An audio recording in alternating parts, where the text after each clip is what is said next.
यन्तु भवन्तः।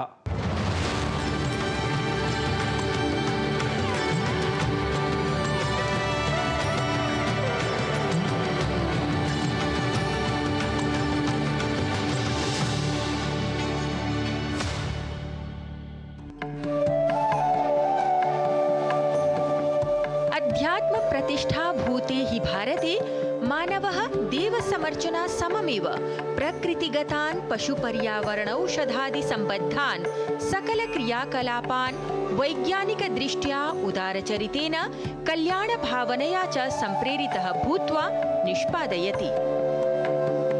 धेनुः उस्रा उस्रिया अहि महि अग्न्या इत्यादिभिः नामभिः अभिधेया निजाभूत पूर्व गुण गौरवेण आदिकालतः एव वेदेषु भारतीय संस्कृतौ वा विशेष महत्वमाधत्ते गौः मानवैः विशेषतः संपूजनीयार्हा अस्ति प्रतिपादिता।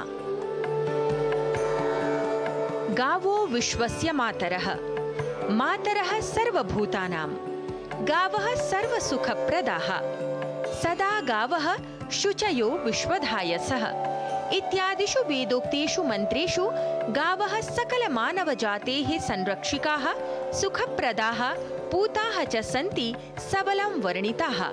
अतः भारतीय संस्कृतेः मानवजीवनस्य च अभिन्नाङ्गत्वेन वर्णितस्य गोवंशस्य गणना सनातनग्रन्थेषु श्रेष्ठपशुत्वेन भवति।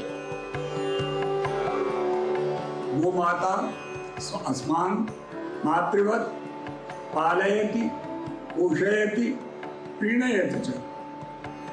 नवजातस्य मानव शिशुः मातृस्तन्यातिरिक्तं केवलं गोदुग्धमेव प्राथमिकं भोजनम्।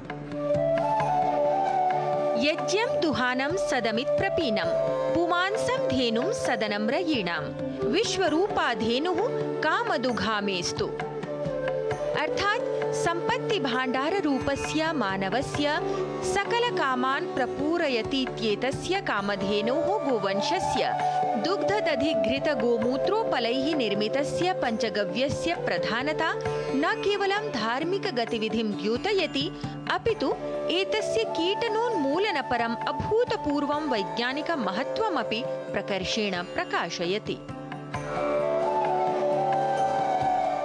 भारतीय आयुर्वेदानुसारं नैकरोगाणां नाशाय गोदुग्धं सर्वाधिकं लाभप्रदम्।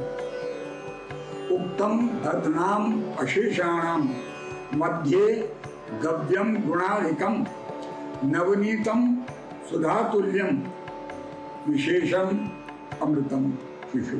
मन्यते भारतवर्षे यत् गोदानमेव पारलौकिक श्रेयस्साधनम्। आध्यात्मिक वैज्ञानिक भौतिक दृष्ट्या च समृद्धः सिद्धः च बुद्धिबलवर्धकः गोवंशः सततं सन्ततं च संरक्षणीयः पालनीयः येन प्रकृतेः स्थिरत्वं सकल जगतः सामृद्ध्यं प्राणिनां कल्याणमात्रत्वं च प्रतिपदं सिद्ध्येत्। अथ भारतीय संस्कृतेः गुणगौरववर्धनं गोमहिम्ना सहैव सञ्जायेत इति।